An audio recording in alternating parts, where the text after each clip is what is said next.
V news के साथ मैं हूं काशिफ जावेद और इस वक्त मैं मौजूद हूं वादी लिपा के गांव नकोट में, जहां पर लकड़ी से बना हुआ 5 मंजिला मकान अपनी मिसाल आप है। यह शाहकार 1942 में तामीर किया गया था और इसकी तामीर मुकम्मल होने में तकरीबन 5 साल का अरसा लगा था।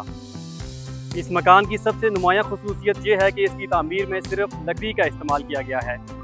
मज़ीद ये कि मकान के अंदर आज भी वो तमाम अशिया मौजूद हैं जो पुराने ज़माने में इस्तेमाल की जाती थी, जिसकी वजह से ये ना सिर्फ इमारत है बल्कि माजी की झलक भी पेश करता है। ये घर 1942 में तमीर हुआ। जो हमारे परदादा थे वो यहाँ के नवाब थे लिपा के। तब वो जाके ना 1936 में वो यहाँ से श्रीनगर गए, वहाँ पे उन्होंने घर ऐसा देखा था, तो वहाँ से आके फिर यहाँ पे उन्होंने काम शुरू किया। 5 साल इसको लगे थे बनाने में। इसकी खास बात यह है कि इसका जो जितना भी स्ट्रक्चर है, मेन स्ट्रक्चर, उसमें कोई कील यूज़ नहीं हुई। बाकी इसमें सरिया, सीमेंट, रेत वगैरह इस्तेमाल नहीं हुई है, सारा लकड़ से बना हुआ है। तब से लेकर आज तक ये ऐसे ही है जैसा। बहुत लोग आते हैं, विजिटर यहाँ पे आते हैं विजिट करने के लिए, तो हमने यहाँ पे देखने के लिए, टूरिस्ट के लिए बनाया हुआ है। यहाँ पे पॉइंट एक बनाया हुआ है, म्यूजियम बनाया हुआ है हमने यहाँ पे, जहाँ पे हमने कश्मीर का कल्चर पुराना रखा हुआ है। पुराने कल्चर की चीज़ें वगैरह होगी, इस्तेमाल की चीज़ें जो है वो रखी हुई हैं यहाँ पे।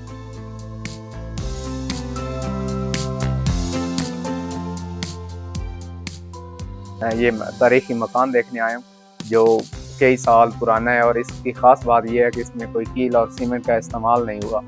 तो ये लिपा वैली की एक पहचान बन गई है। सियाहों को मैं यही कहूँगा कि जब भी आप लिपा वैली आएँ तो ये मकान देखें और यहाँ के लोगों की मेहमान नवाजी से लुत्फ़अंदोज़ हों। ये खूबसूरत वैली है और ये मकान उसमें एक खूबसूरत इजाफा है। कोट गाँव में ये बहुत पुराना मकान है।